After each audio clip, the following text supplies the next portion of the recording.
আসসালামু আলাইকুম। আজকে আমরা ইসলামের একজন সৈনিক ইব্রাহিম রাইসিকে হারিয়ে কত যে হাহাকার আমাদের জীবনের মধ্যে করতেছে একমাত্র ইমানদার মুসলমানই বলতে পারবে। যখন এই এত বড় বড় সন্ত্রাসী ইসরায়েল আমাদের নিরহ গাজাবাসীর উপরে আক্রমণ শুরু করলো, তখন সবাই বড় বড় ইসলামিক দেশগুলো পর্যন্ত নিশ্চুপ। তখন ইরানের প্রেসিডেন্ট ইব্রাহিম রাইসি তার হুঙ্কারের মাধ্যমে, তারা অনেক ভয়ের মাধ্যমে গাজাবাসীর উপরে অনেক কম আক্রমণ করেছিল।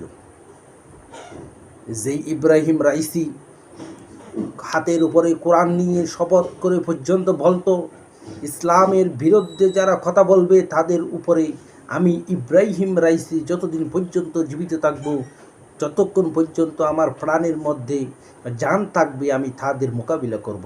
আজকে আমরা সেই ধরনের একজন ইব্রাহিম রাইসিকে হারিয়ে ফেলছি।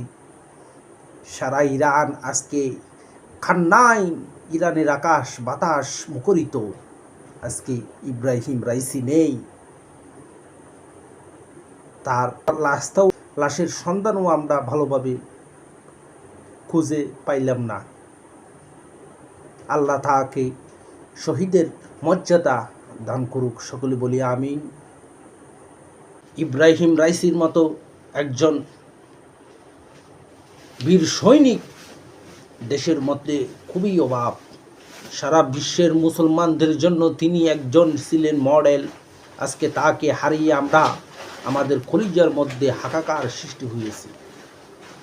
তাকে কেন এই ধরনের হেলিকপ্টার দুর্ঘটনা হয়েছে একমাত্র আল্লাহই ভালো জানে। হয়তো পারে কোনো ইহুদি খ্রিস্টান চক্রর মাধ্যমে তাকে গোপনভাবে হেলিকপ্টার ধ্বংসর মাধ্যমে তাকে হত্যা করা হয়েছে।